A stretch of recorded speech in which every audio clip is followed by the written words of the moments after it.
ብትነግሪኝ ማጠሩ ነበር። ዶክተር ነው አንሹ።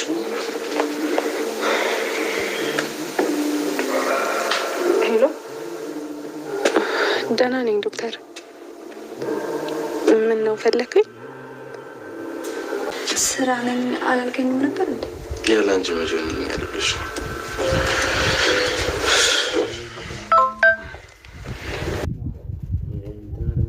ቤሪ በተደጋጋሚ አደይን ከዴቭ እራቂ እያለችም እያስጠነቀቀቻት ትገኝ ነበረ። ታዲያ አደይን በምላሹ ቆንጆ ጥፊ ከሰጠቻት በኋላ አንቺ የመጣሽው አሁን ነው፣ ከኋላ የመጣ አይን አወጣ አትሁኝ፣ ስለዚህ ካጠገቡ መራቅ ካለብሽ አንቺ ነሽ፣ እኔና ዴቭ መቼም ቢሆን አንለያይም ስትል ነበረ እየመለሰችላት የምትገኘው። ታዲያ ቤሪም ቆይ ለምንድን ነው ከአጠገቤ ለመራቅ የምትሞክረው? ድሮ የነበረን ፍቅራችን ይሻለናል። ዴቭ እባክህ እኔን ለዚች ለቤት ሰራተኛ ብለህ አትቀይረኝ።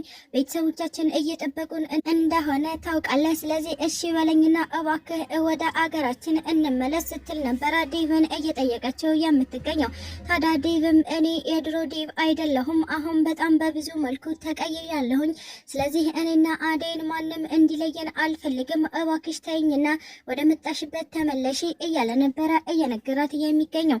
ታዲያ ቤሪም አንተን የመለማመጥ ግዴታ የለብኝም፣ አሁን ይህን ለእኔ ያልከኝን ነገር ለማም ትላታለህ፣ ማለትም ለእናትህ የምታሳምንበት መንገድ ትፈልጋለህ እያለችም በእናቱ በኩል እየመጣችበት ትገኛለች። ታዲያ ዴቭም ድጋሚ ስለ እናቴ እንዳታነሺ እያለም እያስጠነቀቃት ይገኝ ነበረ።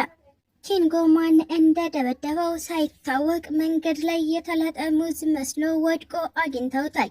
ታዲያ ኪንጎን ወድቆ ያገኙት ቅምጥልና ዳይመንድ ማነው እንደዚህ እያደረገ እያሉ ቢጠይቁትም ኪንጎ ግን ለመናገር በፍጹም ፈቃደኛ እንዳልሆነም ጭምር አይተን ነበረ። ሰላም ጤና ይስጥልኝ ውድና የተከበራችሁ ቤተሰቦች እንዴት ናችሁ? እግዚአብሔር ይመስገን እኔ በጣም ደህና ነኝ። በያላችሁበት ሰላማችሁ ይብዛ እያልኩኝ እንኳን ወደ ቻናሌ በሰላም መጣችሁ። ለዚህ ዩቲዩብ ቻናል ደግሞ አዲስ ከሆናችሁ ላይክ፣ ሼር፣ ሰብስክራይብ እያደረጋችሁ ቤተሰብ ሆኑ። እንዲሁም ደግሞ ሀሳብ አስተያየትም ካላችሁ ኮሜንት ላይ አሳውቁኝ። ለዛሬው ደግሞ ሰራተኛዋ አደይ ፊልምን ክፍል 216 ይዤላችሁ መጥቻለሁ። እስከ ቪዲዮ ፍጻሜ አብራችሁን ቆዩ። ሩታ ምንም እንኳን በተደጋጋሚ ወደ ዶክተሩ ቢሮ እየተመላለሰች ብትገኝም ነገር ግን ዶክተር ለምትመላለስበት ጥያቄ ምንም አይነት መልስ እንዳልሰጣት አይተነዋል። ዶክተሩ ሩታ በተደጋጋሚ ምን ያመላልስሻል እያለ ቢጠይቃትም እሷም ቃላት አውጥታ መናገር አልቻለችም። እሱም ደግሞ ከድርጊቷ መረዳት ስላልቻለ አሁንም መመላለሷን እንደቀጠለች ትገኝ ነበር። ታዲያ አሁንም በድጋሚ ወደ ዶክተር ቢሮ ስትሄድ የፍቅርን እናት እናም የዴቭን እናት አግኝታቸው ነበረ። ታዲያ ሩታ ለምን መጣሽ እያለ ዶክተሩ ቢጠይቃትም እሷም ደግሞ ማሚን ለመጠየቅ ነው የመጣሁት፣ ማለትም የዴቭ እናት ሆስፒታል እንደገባች ሰምቼ ነው የመጣሁት፣ እሷን ለማየት ነው ስትልም መልሰለት ትገኝ ነበረ። ታዲያ ዶክተሩም እሺ ከማለት ውጪ ሌላ ምንም አይነት መልስ ስለሌለው ጸጥ ብሏት ይገኝ ነበረ።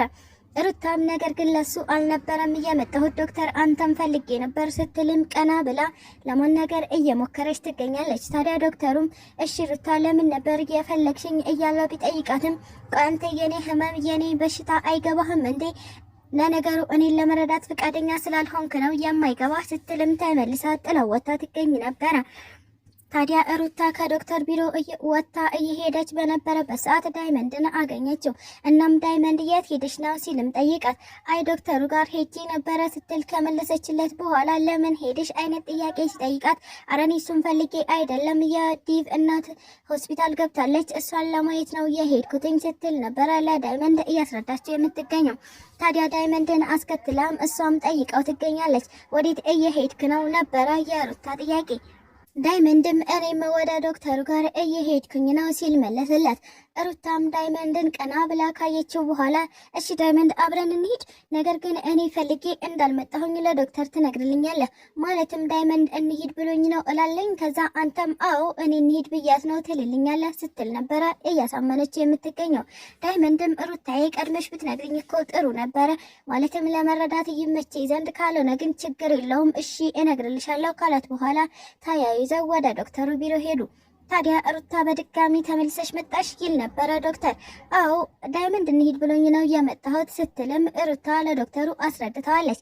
ታዲያ እሺ ዳይመንድ በሰላም ነው የመጣኸው ምን ፈልጋችሁ ነው ሲልም ስሬስ ሆኖ እየጠየቃቸው ይገኝ ነበረ። ዳይመንድም ስለ ሩታ አንዳንድ ነገር ከተናገረ በኋላ እንደታመመች እናም ደግሞ ሐኪምም እንዳላገኝላት ማለትም ሊያገኝላት የሚችለው በሽታዋን እሱ ብቻ እንደሆነ እየነገረው ይገኝ ነበር።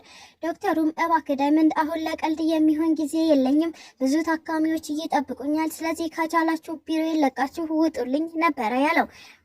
ታዲያ ሩታም እሱ የኔ ህመም መቼም ቢሆን አይታየውም ብያለሁ፣ ዳይመንድ አንተነ እንሂድ ብለህ ይዘኸኝ የመጣኸው ስትል ነበረ ተመነጫጭቃ ጥላው የወጣችው።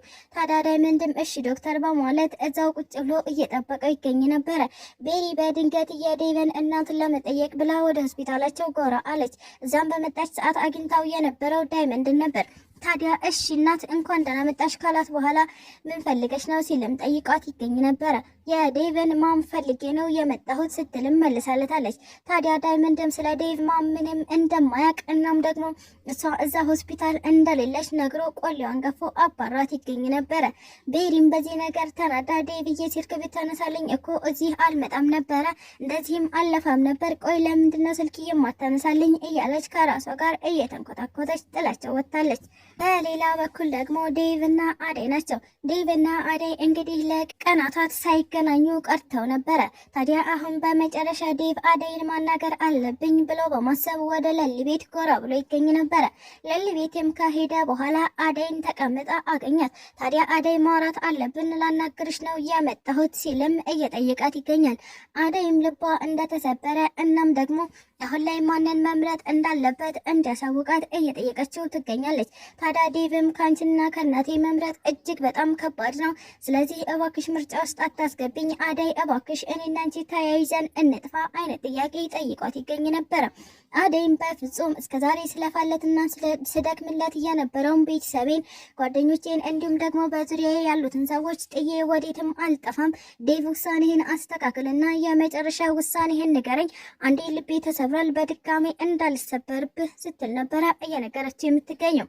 ከእናትህ እኔ እበልጣለሁ አልልህም፣ ነገር ግን ዴቭ ፍቅራችንን አስቀድም፣ ማለትም እንደ እናትህ ሊወድህ ላልችል እችላለሁ፣ ምክንያቱም እንደ እናት የሚሆን ማንም የለም፣ ነገር ግን እስካሁን ለፍቅራችን የከፈልነውን ዋጋ ታሳቢ አድርግልኝ በማለት ነበረ ዴቭን እየነገረችው የምትገኘው።